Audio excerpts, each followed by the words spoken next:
It's been a long old journey, but we are finally here. This is the Season 2 finale of F1 2016 Career Mode. As you can see, in the previous episode, we managed to do the impossible. We won the championship with this Manor Racing team car. Absolutely stoked that we actually managed to do the impossible and actually do it with one race remaining in the championship. So, in this final episode, we're going to have some fun. We're going to be starting from the back and seeing how many overtakes we can get over the course of the race. So we're going to see lots of action, we're going to see lots of battling. I feel like in the overall constructors standpoint of things, Red Bull have an 18-point lead in the constructors, and I feel like with the erratic form of Pascal Wehrlein, I feel like that 18-point gap is not going to be enough for us to catch Red Bull. So we may as well have some fun in this final race and see how we go. In Friday practice, I was only working on the setup just to make the car comfortable, make it stable, so that when we headed onto the race, we'd have a very nice platform to build upon over the course of the 28-lap race, I believe it is. And yeah, you can see there we got 6th place, sorry, in Friday practice 1. I decided to do a qualifying run, really just to see what the outright pace of the car was. And to be honest, on the ultra soft tyres, to only get 6th place, I was a little bit disappointed with that result, to be honest. So heading on to practice 2, I decided to do a tyre wear test and just try and build some data on the soft compound tyres, because I believe we will do a lot of running on this tyre. And yeah, just get a better understanding of the car, get a better understanding of the tyre wear before we head into the race. And at the end of the session, once again, doing another qualifying run, but this time on a slightly different setup. I've increased the aerodynamics a little bit, I've increased the front anti-roll bar, and I've also increased the front spring stiffness in order to make the car a little bit more pointy in the front end to get the nose in a little bit quicker, increase the steering responsiveness, and hopefully that should make the car a little bit more compliant heading into some of these corners. The hairpin there, you can see just how much the front of the car bites as we turn in for that hairpin.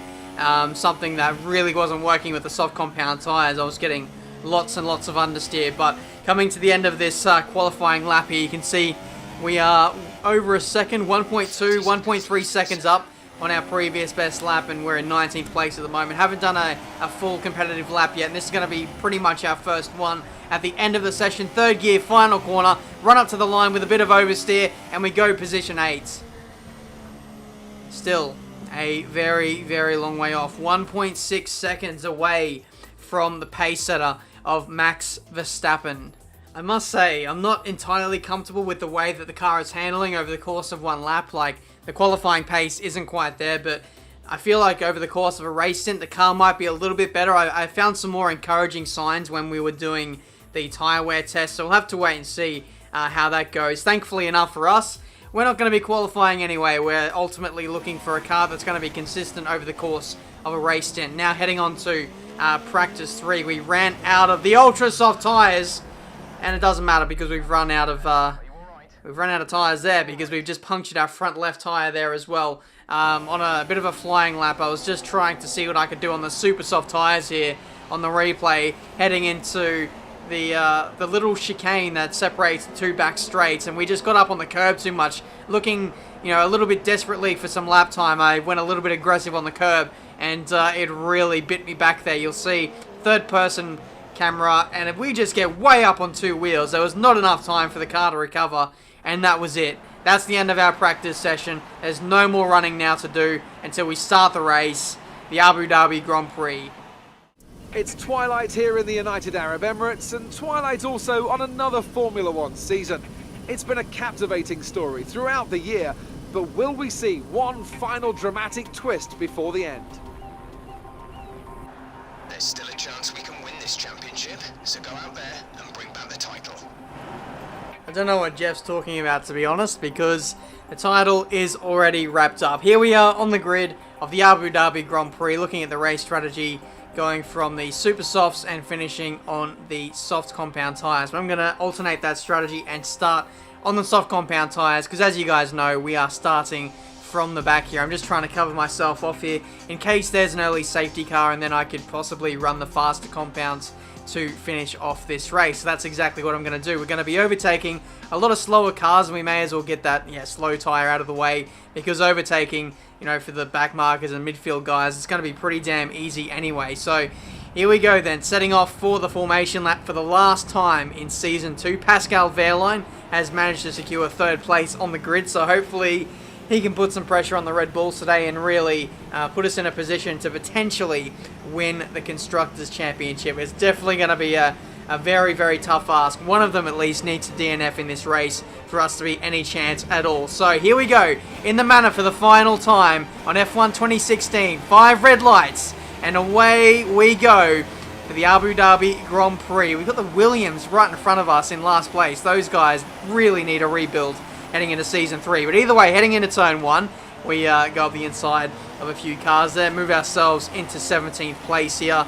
And I'm just looking to smash through this field as quickly as we can. Get to the guys in the top 10 and really just use their slipstream to get in front of them and get towards the leaders. So heading into the middle sector now for the first time of 28 times. We're trying to get around Jenson Button here, who's kind of all over the place on the ultra soft tyres. We've got Magnus on our inside as well, but he doesn't manage to get our place back off of us. So it's 16th place after the first sector of this Abu Dhabi Grand Prix. These guys in front of us weaving all over the place. I pretty much went off track there to overtake, but I was really just giving them as much space as they needed to kind of negotiate each other without making any contact. So at the end of all that, we move into P13, so it's been a very good start so far. Next up is Carlos Sainz. We got the inside of him, and might be a little bit tricky to negotiate him. We do the under and over and get the better exit. That's P12 now. Next up is his teammate Daniel Kaffee, and we might have a little dive bomb here up the inside of Alonso too. We got in way too deep, almost smashed into the back of Rosberg there, who's lingering just on the edge of the top 10 there. Had to let those guys go back in front of us there because we cut the chicane in order to gain those positions. So essentially, we've got to start all over again and try and get some of these guys. It looks like there's a huge train of cars up ahead. They're all going so slowly. Someone up there must have lost their front wing or something like that. They went so slow heading into that hotel section. And yeah, we really just had to avoid. Very lucky to get away without any damage there. So when we continue on to lap 4, the very same situation we were in last time, and I took this much slower, much more conservative this time, and we managed to get Daniel Kaffee out in the process. Hulkenberg is going side by side with Pascal Wehrlein there, and they've actually crashed. They've actually caused a massive pile-up. I'm actually speechless because literally most of the field, except for the top 5, have all been involved in this huge crash.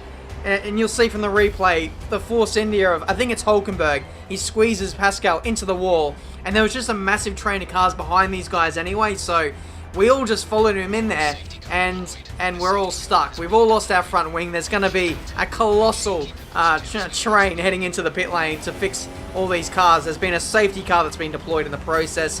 If red flags would have been enabled as a feature for F1 2016, we might very well have had one right there. That was literally the entire field, apart from like the top 5, involved in that colossal crash there. That was all started by the Force India of Nico Hulkenberg. He pulls into the pit lane, as you can see right there. And this might be a big mistake, because we have to wait for our teammate to get serviced before we can get serviced and change our front wing too. So this is just going to be a huge loss of time here. The guys on the front wing, they're, no rush at all. No rush at all. We've got all day to change the front wing. It's not like we're battling for the constructors anyway. By the time they get the front wing on, I think we're almost going to be a lap down. But no, there's a safety car, so it's going to be fine. We get in front of the safety car. We're back on the lead lap, essentially, but we're in 21st place. We started off this race in last. We made some awesome progress, got towards the top 10. Then the massive crash happened. Also, we have a 5-second stop-go penalty, so that's got to be applied at some point during this race, so I'm really looking forward to that. But away we go once again for this race, and we got overtaken by Carlos Sainz, who demotes us back to last place. So, the task is to see where we can go from here. Going from last place with a 5-second stop-go penalty, can we possibly challenge the Red Bulls? I'm not too sure. Maybe we might luck out in terms of strategy if a lot of the guys in front of us didn't make pit stops. That's really what I'm hoping for at this point. So at this phase of the race, we've just got to absolutely gun it. We've recovered a little bit of fuel. We can afford to push for the rest of this race in terms of fuel. Even though we're 2 laps down on fuel at the moment, the fuel consumption in this Mana car is so good that we could essentially run like rich mixture and even standard mix for the rest of this race and still recover enough to get back on terms of like neutral fuel again. So either way, we're battling away here with Sergio Perez, who's on the ultra soft tyres. I have no idea as to whether he's made a pit stop yet or not, but to see that we're battling away with a car that's on the ultra softs and soaring past them, it's a pretty encouraging sign. We move into P16. Next up is Daniel Kaffee out. He's getting held up by Julian Palmer and also Kimi Räikkönen in the Ferrari.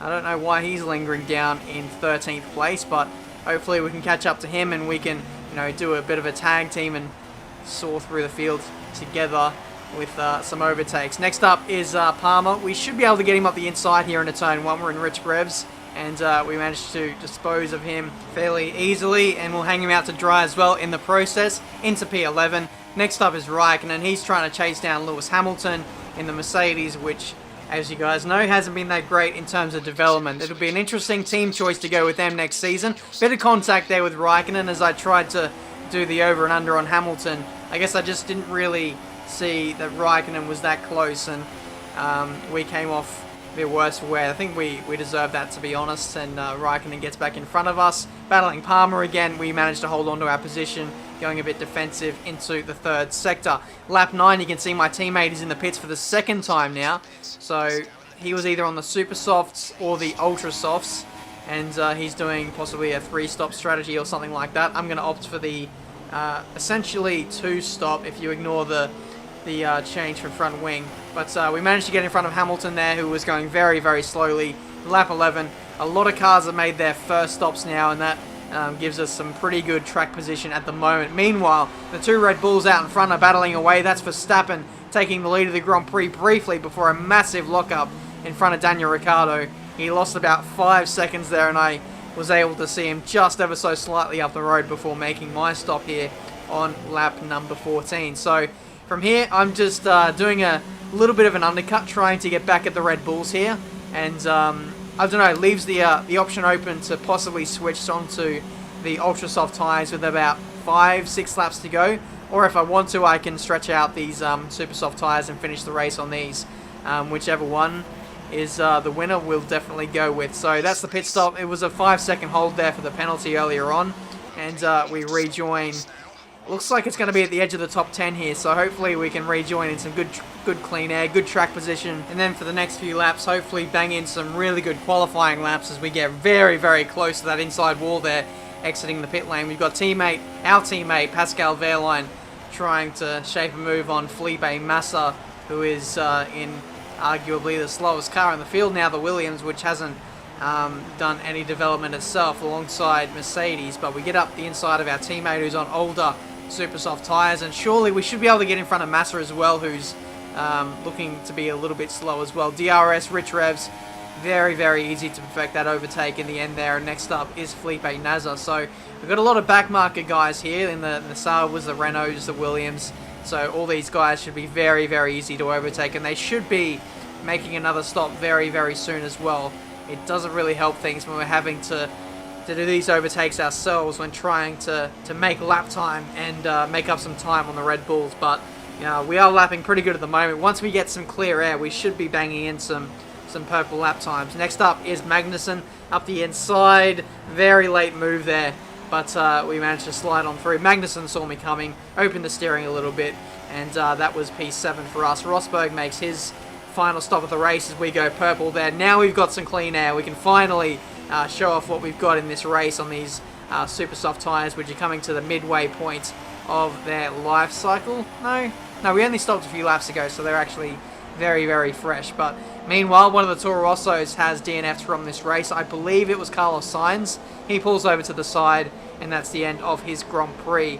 Because of the huge runoffs here at Abu Dhabi, there was really no chance of a safety car because he was parked so far off the track, but there may be a danger of a virtual safety car as another car gets involved. I think a Force India hits the Renault as it was already spun there in the middle of the track. He gets away fairly cleanly, and still no sign of the safety car or the virtual safety car as we head on to lap 22. There is a local yellow behind us who is for Daniel Ricciardo, who's got some kind of issue that's slowing him down here. We'll see on the replay exactly what happened to him. It's either engine failure or it's a puncture.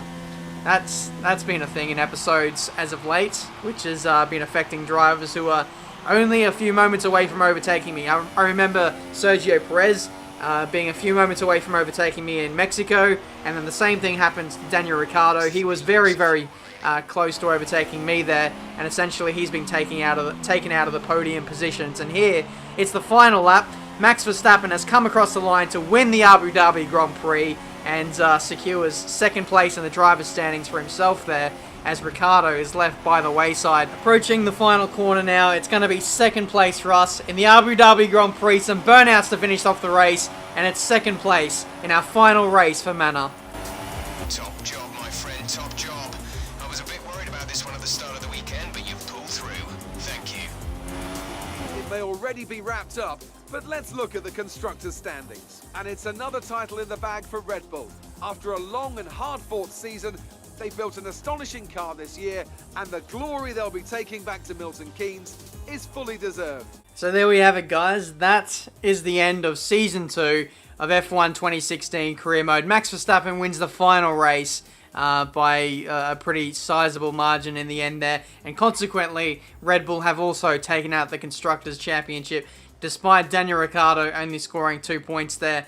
You know, it wasn't enough from the two of us. With an 18-point lead that Red Bull had, it would have been very, very tough for us to come away with the Constructors in today's race. But nonetheless, it's been a really good season. We started off this career mode in the Manor car, you know, the slowest car by an absolute mile. But we embraced the grind. We continued to develop the car over Season 1, slowly finding all the updates that we needed to get, and picking up some really lucky results along the way, getting a podium in Suzuka Season 1, and then Pascal winning this race as well this time last season. And then by Season 2, we were there or thereabouts in terms of car development and just, you know, overall pace, and we strung together a fairly consistent season. Pascal was a bit here or there, all over the place. He went on a bit of a winning streak, but then kind of fell away in these last few races as Red Bull continued their development and really developed a car that was a little bit too quick for us to really keep up with. So that's Season 2. We are Drivers World Champion, and hopefully in Season 3, maybe Season 4, we can go after that elusive Constructors' Championship. Hi, you got a minute? I've just finished negotiating the final offer. How does a new contract sound? A new contract sounds pretty good to me. So these are the choices we have for Season 3.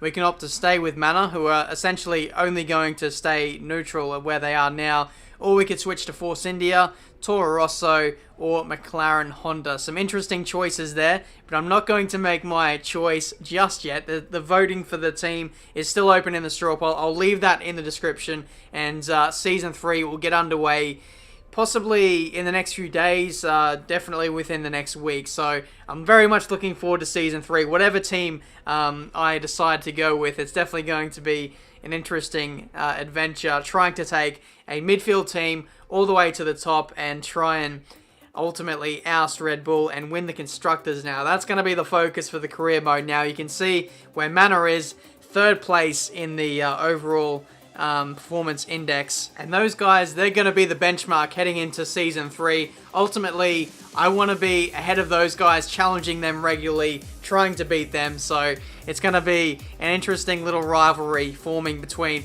my current team and my former team as well. But I've just got to say, these 2 seasons at Manor has been really, really exciting, taking a back marker all the way to the front briefly before Ferrari and Red Bull overtook me. But that is Season 2 done and dusted. Hopefully you guys enjoyed.